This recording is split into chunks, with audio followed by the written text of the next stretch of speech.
अस्सलाम वालेकुम।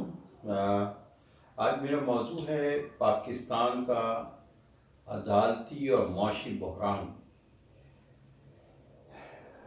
इस्लाम इंसाफ से मुतालिक क्या कहता है? इअदिलू हुवा अक़रबु लित्तक़वा, इंसाफ तक़वे से करीब है। कुरान में सबसे ज़्यादा जिस चीज़ पे अहमियत दी गई है वो इंसाफ है, यानी इबादत से बढ़कर इंसाफ है। आज जो हमारा अब इसके ऊपर मैं जो हमारी जो इस वक्त हुकूमत है वो पाकिस्तान तहरीक इंसाफ की हुकूमत है, लेकिन इंसाफ का ये हाल है, ये जो जानकर बड़ी हैरत होगी कि world justice projects rule of law index में जो कि 2021 का है, उसमें पाकिस्तान 130 में से 126 नंबर उसका है, नीचे से, यानी 4 नंबर ऊपर नीचे है। तो 126 नंबर है, यानी अब आप इससे अंदाज़ा लगाएं कि हमारा ये जो इस वक्त ये एक डेंजर जोन में है, यानी अदालती निज़ाम जो है वो एक तबाही के दहाने के ऊपर है। दूसरी तरफ माशी बहरान की तरफ आते हैं, जो कि पाकिस्तान में एक किस्म का दो पाकिस्तान है, एक अमीर का पाकिस्तान हो गया, एक गरीब का।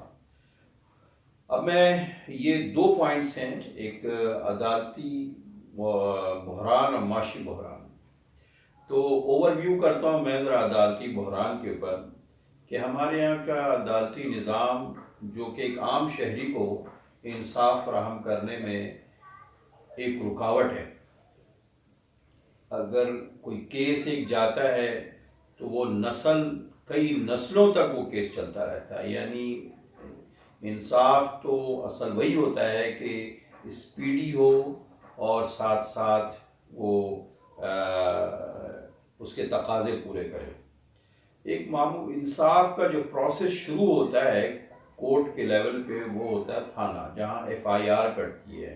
थाने में फर्स्ट इंफॉर्मेशन रिपोर्ट जो है वो उसी के फेवर में होता है जिसके पास ताकत है।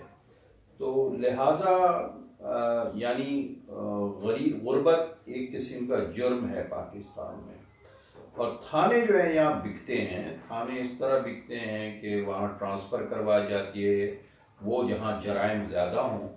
यानी बिल्कुल ऐसे ही है कि अगर हमारे बिग फार्मा भी दवाइयाँ उसी वक्त दवाइयों से कमाती है जब जितनी ज़्यादा दवाइयाँ लोग बीमार पड़ेंगे, इसी तरह जितने जराइम जिस इलाके में होंगे उस थाने की वैल्यू ज़्यादा है। ये हाल है हमारे अदालती प्रोसेस का। और उसके अलावा जो आप अंदाज़ा लगाएं, ये तो एक लेवल पे है कि यानी ज़्यादातर जेलों में अगर एक मरतबा सर्वे हुआ था, पता ही चला था जितने गरीब हैं वो जेल में होते हैं और जो अशराफिया है या अमीर तबका है वो हुक्मरान बन जाता है। तो गुर्बत एक किस्म का जुर्म है। अब हम आते हैं कि अदालती निज़ाम के दूसरे हिस्से पर, जो यहाँ जजेस पे जिस तरह दबाव होता है, और ये बड़ा वाज़ेह है जो कि हम हर एक इससे वाकिफ़ है, इस वाक़े से कि जस्टिस नसीम हसन शाह जिन्होंने जो कि भुट्टो को फांसी लगाने में बेंच का हिस्सा रहे हैं, उन्होंने इस बात का इकरार TV पे आकर किया था कि हम पे दबाव था। इसी तरह से आज आप दूसरे जजेस की मिसाल इसमें शौकत सिद्दीकी हैं, उन्होंने ख़ुद ये बात आके बरमला कहा कि बेंच जो बनाए जाते हैं ये दबाव के तहत बेंच बनाए जाते हैं, लेकिन इस पर कोई कमीशन नहीं बैठी और वो फारिग कर दिए गए। जस्टिस फायज़ ईसा के साथ भी इसी तरह का मामला हुआ, और आज जो हो रहा है वो चीफ जस्टिस निसार पे चल रहा है कि आज वीडियो लीक भी आ रही है, ऑडियो लीक भी आ रही है, और उसमें एक और जज हैं जो गिलगित के हैं, उन्होंने एफिडेविट भी जमा करा दिया है।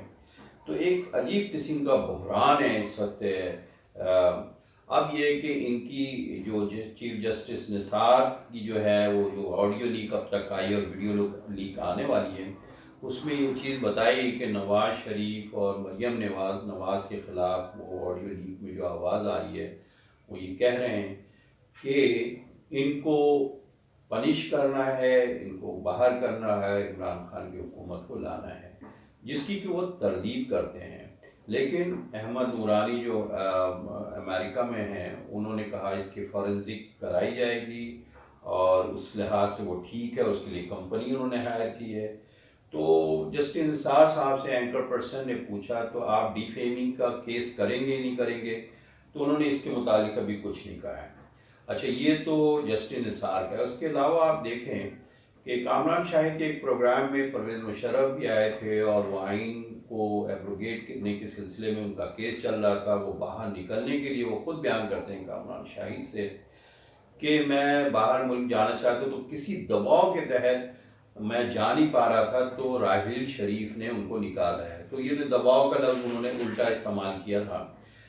तो ये इस तरह से अब आप सोचें कि ये हमारा एक अदालती निज़ाम दो हिस्सों पे, यानी एक आम आवाम को किस तरह अदालत मिल रही है और फिर बड़े बड़े जजेस में क्या हो रहा है सिलसिला। तो ये 126 नंबर कोई अजीब बात नहीं है। इतना ही होना चाहिए था कि बिल्कुल वर्स्ट इस वक्त हमारा जुडिशल सिस्टम है जो इंसाफ में एक रुकावट है। अब मैं इस पे आता हूँ कि मुआशी बहरान के ऊपर जिसमें कि डॉक्टर कैसर बंगाली हैं, डॉक्टर हफीज़ पाशा हैं, इन्होंने आसमा जहांगीर कॉन्फ्रेंस में ये बात कही है कि इस वक्त दौलत की गैर मुनसिफाना तकसीम ने पाकिस्तान को दो हिस्सों में तकसीम कर दिया है, एक तो गरीब और एक अमीर। और ये गैप इतना ज़्यादा बढ़ गया है कि एक अमीर जो है वो कैलिफोर्निया के तर्ज पे ज़िंदगी गुजार रहा है, जबकि गरीब के पास तो पैर फैला के सोने के लिए भी सोच तसव्वुर नहीं कर सकता है। तो पूरे वसाइल के ऊपर इस वक्त 1% लोगों ने पूरे वसाइल पे कब्जा किया हुआ है। लिहाजा डॉक्टर कैसर बंगाली इसी पे, यानी बच्चे जो हैं वो गरीब के बच्चे स्कूल तक नहीं जा सकते हैं। तो उन्होंने ये बात बड़ी खुल के ये बात कही है कि उम्रा पे टैक्स का उम्रा जो है वो टैक्स नहीं पे करते हैं, बोझ नहीं उठाते हैं। अब इसमें कैसर बंगाली ने डॉक्टर कैसर बंगाली ने बड़े ज़ोरदार तरीके से इस बात को कहा है कि लोग घर बैठे बातें ना करें बल्कि प्रोटेस्ट करें, बाहर निकलें और इसमें अपने अंदर इत्तेहाद पैदा करें, बजाय इसके कि हम मुख्तलिफ इसमें जो तकसीम कर दिए गए हैं और इससे गरीब का हक मारा जा रहा है, जिसमें कहीं फ़िरक़े की बात हो जाती, कहीं लिसानियत की बात होती, और ये शराफिया जो है ये इनके मकासद इस तरह पूरे होते जाते हैं। तो इसके बाद मुझे इजाज़त दीजिए, शुक्रिया।